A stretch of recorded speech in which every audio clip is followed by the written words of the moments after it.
ஈரோடு கனி மார்க்கெட்டில் உள்ள அட்டை கடைகளை அகற்ற வேண்டும் என வியாபாரிகள் கோரிக்கை விடுத்துள்ளனர். ஈரோடு நகராட்சியில் நடைபெற்ற மக்கள் குறைதீர் கூட்டத்தில் பங்கேற்ற ஈரோடு கனி மார்க்கெட் வியாபாரிகள் அட்டை கடைகளை அகற்றிவிட்டு அவர்களுக்கு காலியாக உள்ள கடைகளை ஒதுக்கீடு செய்ய வேண்டுகோள் விடுத்தனர். ஈரோடு மாநகராட்சி சார்பில் வாரந்தோறும் திங்கட்கிழமை பொதுமக்கள் குறை தீர்க்கும் நாள் கூட்டம் நடைபெறும் என்றும், ஈரோடு மாநகராட்சிக்கு உட்பட்ட பகுதிகளை சேர்ந்த பொதுமக்கள் தங்களின் கோரிக்கை மனுக்களை பெற்று தீர்வு காணலாம் என்றும் தெரிவிக்கப்பட்டிருந்தது.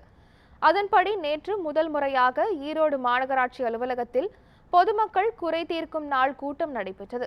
இந்த கூட்டத்துக்கு மாநகராட்சி ஆணையாளர் அர்பித் ஜெயின் தலைமை தாங்கி பொதுமக்களிடம் இருந்து கோரிக்கை மனுக்களை பெற்றுக்கொண்டார்.